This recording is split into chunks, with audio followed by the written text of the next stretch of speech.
So yesterday I put out a video talking about Aaron Hicks replacements. Who could the Yankees get to replace Aaron Hicks and become the new left fielder? And one of the players I talked about was Max Kepler because he's been talked about a lot in rumors. He's reportedly on the trade block, and we're hearing that the Yankees have been interested in him and have been talking with the Twins about him. So I saw a lot of comments saying that they didn't want him. So I put out a poll after the video going over three options. Would you rather have Max Kepler, Ian Happ, or Michael Conforto? And only 12% of the people said they wanted Max Kepler, and a lot of comments had strong feelings about Kepler, talking about how much they did not want him.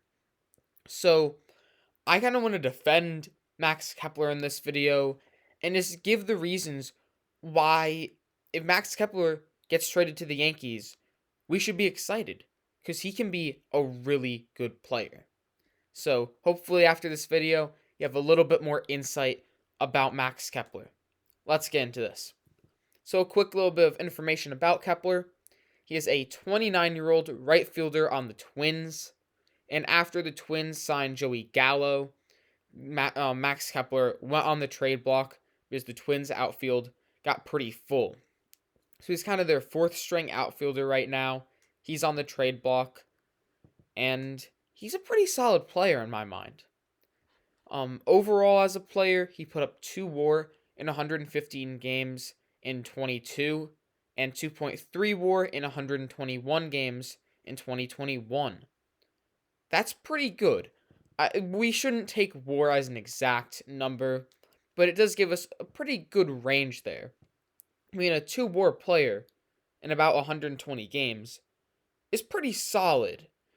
Better than anything that Aaron Hicks can do nowadays. So, ready, a good start. Now, what about the offense? And this is the part where it gets a little bit weird. So in 22, Kepler hit 227 with a 318 on base percentage, 348 slugging for an OPS of 666. Not good. That is not good at all. But it was a step down from his career. He has had a career OPS of 744, so it was a bad season for Kepler. And a misconception about him is that he is this left-handed bat who swings for the fences every single time, whiffs a ton, it's going to strike out a ton. Pretty much that he's Joey Gallo 2.0. And this is not Gallo. Max Kepler was in the 88th percentile in K rate, the 80th percentile in chase rate, and the 78th percentile in whiff rate. I mean, Joey Gallo at his best was in like the 3rd percentile in K rate. So this is not Joey Gallo. He had a 14.8% K rate in 22, the lowest of his career. His career strikeout percentage is 17.9. And to put that into perspective, Anthony Rizzo in 2022 had an 18.4 K rate. So he's probably going to be striking out slightly less than Anthony Rizzo. And we don't really talk about how much Rizzo strikes out because he has competitive at-bats. He normally grounds out. If he's getting out, he chokes up on the bat, though. Doesn't go down easy. And Kepler is one of those guys. He does not go down easy. He also hits the ball hard, which we know the Yankees care about a lot. He was in the 93rd percentile in max exit velocity. But why are his stats so low then, right? If he's making good swing decisions, not striking out a ton, hitting the ball hard, why are his stats so bad? And that's because he's a lefty who hits into the shift. He was shifted on about 90% of the time last year, and that took away a ton of hits from him. His expected batting average, which goes off of launch angle and exit velocity to perceive what a player should have hit with neutral defense and not defensive positioning, which is the shift, his expected batting average was 266. His actual was 227. That is a massive, massive increase in batting average right there. if we just remove the shift from last year. That's pretty much what expected batting average is doing in this equation. Also, he is pretty well fit for Yankee Stadium. He is a pull-heavy lefty, so, a couple of home runs to short right field, and we can statistically prove this. He had 9 home runs in 22, and according to StatCast, if he just played at Yankee Stadium, it would have been 14. It's a small boost there, and I think that sometimes we can overestimate how valuable Yankee Stadium is. I mean, even Anthony Rizzo, who benefits from it a ton, is probably only getting maybe 3 or 4 extra home runs at most. But with the shift restrictions next year, plus Yankee Stadium, he should go back to his normal offensive output and have an OPS about 720 or higher, which is a lot better than Aaron Hicks. But that's still not great. I mean, yeah, sure, let's say he has a 740 OPS, which is probably more on the generous side there, even though it's very possible, but on the generous side, that's not great. That's not great at all.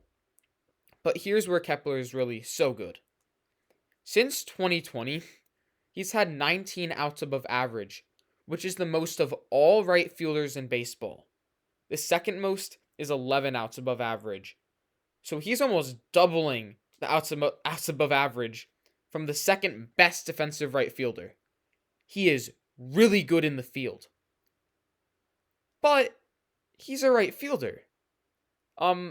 We have a right fielder, paying him a lot of money. His name's Aaron Judge.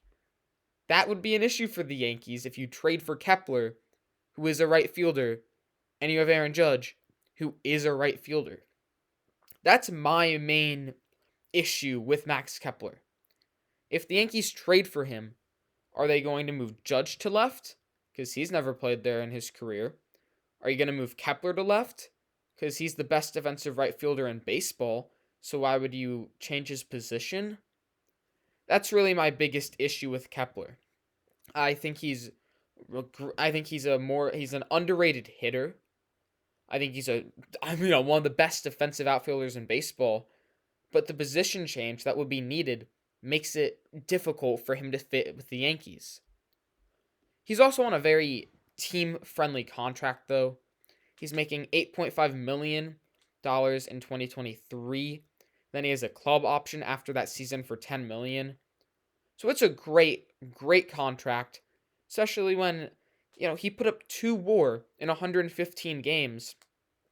If his offense production increases, which I believe it will, because of the shift restrictions, Yankee Stadium if they trade for him, he could be a 3.5 WAR player for $8.5 million and be a steal of a player. But it's just that issue of where would he play. It's really interesting on how, what the outfield would look like. I'm unsure. If the Yankees get Kepler, they're going to have to do stuff to the outfield because it's confusing. So, I would not be mad if the Yankees got Kepler. I think he is a great player. He's underrated, undervalued, great contract. I'm just interested to see how that outfield would work out. But, I hope this video has helped you understand a little bit more about Max Kepler and why the Yankees are so intrigued by him. Because the standard stats aren't great, but when you do a deep dive into him, he is a really solid player. And that's why the Yankees are so interested in him. Team-friendly contract, a good player. So, tell me what you think. If Kepler is a Yankee, would you be happy?